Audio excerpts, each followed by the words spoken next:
Maulana Azad national Urdu university کے سابق vice chancellor اور قرآن اور سائنس پر اہم کام کرنے والے ڈاکٹر اسلم پرویز صاحب ہمارے ساتھ خاص بات چیت کے لیے موجود ہیں۔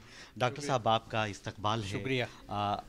آپ کا کافی اہم وقت ہے، لیکن جس طرح سے قومی کونسل جو NCPL کے آج پروگرام میں آپ نے شرکت کی اور خاص طور پر قرآن اور سائنس کے حوالے سے جو آپ نے کام کیا یا سائنس اور اردو کو جوڑنے کا جو آپ نے کام کیا، اس پر آپ نے ایک طویل گفتگو کی اور اس کے بارے میں بتایا موجودہ وقت میں کہاں آپ دیکھ رہے ہیں اردو کو؟ دیکھیے، اردو میں سمجھتا ہوں کہ عوام کی زبان کل بھی تھی، آج بھی اور آگے بھی رہے گی، لیکن بڑی اہم چیز یہ ہے کہ جو اردو بولنے والے ہیں وہ اگر اردو سے اپنا تعلق توڑ لیں گے تو اردو کیسے زندہ رہے گی؟ کیونکہ اردو سے تعلق ہونے کا مطلب یہ ہے کہ ہم اردو زبان خود سیکھیں بھی اور پڑھیں بھی اور بچوں کو بھی سکھائیں، بچوں کو بھی پڑھائیں۔ اب اگر ہمیں ایسے فیملیز ملتی ہیں جو سمجھتے ہیں کہ اردو سمجھنا پڑھنا پڑھانا اب ضرورت نہیں ہے، تو یہ ظاہر افسوسناک بات ہے۔ اردو کے رسالے خریدیں، اخبار کم از کم روز اخبار تو ایک اردو کا گھر میں آنا چاہیے، بچوں کو سکھانا چاہیے، کیونکہ جب آپ دیکھیے اردو صرف ایک زبان نہیں ہے، ایک تہذیب ہے۔ آپ اگر اردو زبان سے بچوں کو دور کرتے ہیں تو تہذیب سے دور کرتے ہیں، تو اس لیے زبان کا بہت اہمیت ہے اور شاید ہمارے اکثریت اس کی اہمیت سے واقف نہیں ہے، میں تو یہی کہوں گا، ورنہ اردو کے پڑھنے والے کم نہیں ہونے چاہیے تھے۔ اگر بات کی جائے تو 80 کی دہائی میں 90 کی دہائی میں جو آپ نے ایک پوری فہرست دکھائی، آپ نے جو کام کیا سائنس کو لے کر اور اردو زبان میں جہاں پر بالکل نہ کے برابر کام ہوا تھا، آپ نے اس میدان کو چنا۔ جب ہندی اور انگلش سائنس سے آپ کا تعلق رہا ہے، تو آپ نے جب وہ چنا، آج کیا دیکھ رہے ہیں کہ کتنی اس میں کس حد تک آپ کو کامیابی ملی یا کتنا اردو اور سائنس کو جوڑنے میں کامیاب ہوئی؟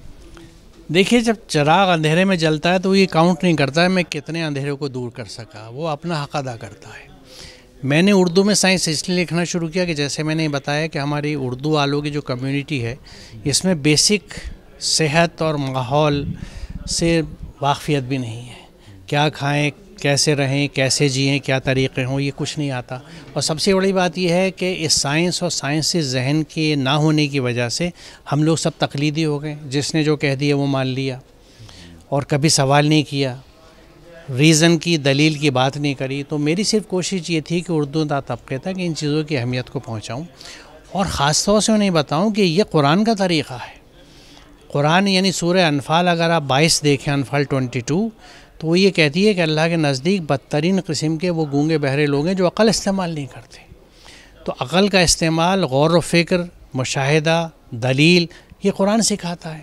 تو اگر ہم ان چیزوں پہ عمل نہیں کرتے تو ہم تو قرآن کے خلاف جا رہے ہیں، قرآن کی تکذیب کر رہے ہیں۔ تو سائنس کا اور قرآن کا تو ایسا رشتہ ہے کیونکہ قرآن ہی موٹیویٹ کرتا ہے سائنس پڑھنے کے لیے، کائنات کو کھوجنے کے لیے اور اس کا علم حاصل کر کے انسانیت کی خدمت کرنے کے لیے۔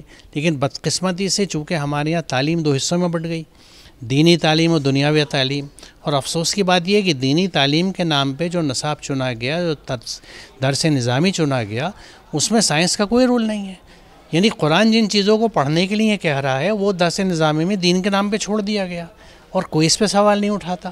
وجہ یہی ہے کہ شاید اگر تقلیدی ذہن نہ ہوتا اور لوگ دلیل کی بات کرتے تو یہ ضرور پوچھتے کہ قرآن جن چیزوں کو موٹیویٹ کر رہا ہے سمجھنے کے لیے، سیکھنے کے لیے، ان کو آپ دین کے نام پہ کیسے الگ کر رہے ہیں؟ آج اس کا نتیجہ ہمارے سامنے ہے۔ ہمارے ہاں سائنسز میں، نالج میں، ایجوکیشن میں مسلمان سب سے زیادہ بیکورڈ ہے، بچھڑا ہوا ہے۔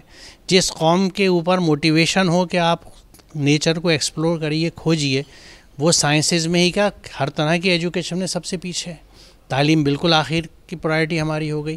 ہمیں جبکہ دیکھیے، جب قرآن اگر علم حاصل کرنے کو کہتا ہے تو علم حاصل کرنا عبادت ہوا۔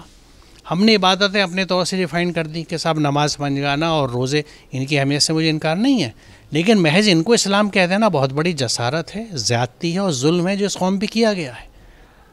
تو میں اسی کی کوشش کر رہا ہوں کہ لوگوں کو یہ کلیریفائی، اور اس کے لیے سب سے اچھی ترکیب یہ ہے کہ ہم ہر ایک سے کہتے ہیں بھائی آپ قرآن سمجھ کے پڑھیے اور جو قرآن کہتا ہے وہ کہیے، آپ یہ مت سنیے میں کیا کہہ رہا ہوں، آئی ایم نو بڈی۔ قرآن جو کہہ رہا ہے آپ اس کو سمجھیے اور اس پہ عمل کیجیے، کیونکہ قرآن ہم پہ فرض ہے۔ قصص 85 ہمیں بتا دیے کہ ان الذی فرض علیک القرآن لعدک الی معاد، فرض علیک القرآن، قرآن ہم پہ فرض ہے۔ جب فرض ہے تو پورا قرآن سمجھیے اور اس پہ عمل کیجیے۔ آپ خود ایک ماہر تعلیم ہیں، آپ کی بات لوگ سنتے ہیں۔ ابھی موجودہ دور جس کا آپ ذکر کر رہے ہیں کہ دینی تعلیم اور دنیاوی تعلیم، جس کو دو حصوں میں بانٹا گیا، لیکن جب دو حصوں میں بانٹا گیا تو ضرورت تو ہے کہ ہم سب کو آگے بڑھ کر جو ماہر تعلیم ہیں ان کو سدھار کے لیے، اصلاح کے لیے کوششیں کرنی چاہیے۔ خاص طور پر آج حکومت کی بھی نظر ہوتی ہے۔ یو پی کے جو مدارس کا معاملہ آیا وہ بھی اسی میں شامل ہے کہ مدرسوں کے رجسٹریشن ختم کرنے کی، بند تک کرنے کی بات آ گئی، آسام میں بھی کیا گیا۔ تو کیا یہ ہمارے اندر جو خامیاں ہیں، ان خامیوں پر ہی لگام لگانے کی کوشش ہے؟ بہت ضروری ہے۔ دیکھیے ہر وہ آدمی، میں یہ نہیں کہہ رہا، دیکھیے ہم کسی کو سدھار کی بات کیوں کہیں؟ ہر آدمی کے پاس عقل ہے، ذہن ہے اور بہت سمجھدار ہیں، کیوں نہیں قرآن سے دیکھتے بات کرتے؟ سمپلی میں تو یہ کہہ رہا ہوں قرآن سمجھیے اور اس کے حساب سے کام کیجیے۔ علم کے دو حصوں میں تقسیم ہو جانا، کائنات کی تسخیر، دیکھیے نمل جس کا میں نے ذکر ہے، سورہ نمل کی 83 و 85 83 سے 85 کی آیتوں میں جب یہ کہا جا رہا ہے کہ فَكَذَّبْتُمْ بِهَا آیَاتِي وَلَمْ تُحِيطُوا بِهَا عِلْمًا أَمَّا مَاذَا كُنتُمْ تَعْمَلُونَ۔ تُحِيطُمْ بِهَا عِلْمًا، علمی احاطہ کس چیز کا؟ اللہ کہہ رہا ہے میری آیتوں کو تم نے علمی احاطہ نہیں کیا، انہوں نے جھٹلا دیا۔ تو اب اس کا جسٹیفیکیشن کہاں سے لائیں گے؟ کائناتی آیات آل عمران 190 191 اور کئی جگہ یہ بات کہی جا رہی ہے اللہ تعالیٰ نے کہ قرآن کی ایک آیات وہ ہیں جو قرآن میں ہے، وہ اللہ کا قول ہے، اور جو جتنی کریشنس ہے یونیورس کی، اللہ تعالیٰ ان کو بھی اپنی آیت کہتا ہے، وہ اللہ کا فعل ہے۔ تو ورڈ آف گاڈ قرآن میں ہے، ورک آف گاڈ پوری یونیورس میں ہے، اور ان کے علمی احاطے کی بات کی جا رہی ہے، تو سائنسز کے بنا کیسے ہو جائے گا؟ اور جو چیز کو قرآن کرنے کو کہہ رہا ہے وہ دین سے کیسے باہر ہو سکتی ہے؟ تو سب عقل رکھتے ہیں، خود فیصلہ کر لیں، اور بہتر یہ ہے کہ اس بات کو سمجھیں، کیونکہ غلطی کو تسلیم کر کے اس کی اصلاح کرنے سے ہی آپ قرآن کے حساب سے اپنی جرم سے بچ سکتے ہیں، کیونکہ قرآن تابو وصلحو کی بات کہتا ہے کہ تائب ہو کے اصلاح کر لیجئے۔ تو اگر سمجھتے ہیں غلطی ہوئی تو اصلاح یہ کیجئے کہ ہر جگہ علوم کو ایک شکل میں انٹروڈیوس کیجئے، تقسیم مت کیجئے۔ تو میں تو یہی کہنا چاہوں گا بس۔ آخر میں جس طرح سے آپ نے کہا عقل مند ہے ہر کوئی، سمجھ سکتے ہیں، لیکن بہت سارے لوگ ہیں جن کو سمجھ نہیں ہے، جب ان کو سمجھایا جاتا ہے تب بات سمجھ میں آتی ہے۔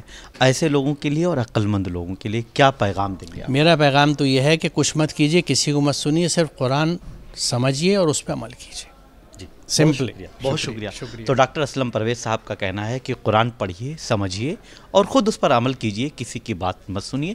ویڈیو جرنلسٹ وکرانت کے ساتھ میں نثار احمد خان، بھارت ایکسپریس، دلی۔ ہماری ویڈیو آپ کو پسند آئے تو لائک کیجیے، شیئر کیجیے اور سبسکرائب کیجیے۔ ساتھ ہی کمنٹ باکس میں آپ اپنی رائے بھی ضرور دیں۔ اور ہاں، اگر فیس بک پر آپ ویڈیو دیکھ رہے ہیں تو ہمارے پیج کو فالو کرنا نہ بھولیں۔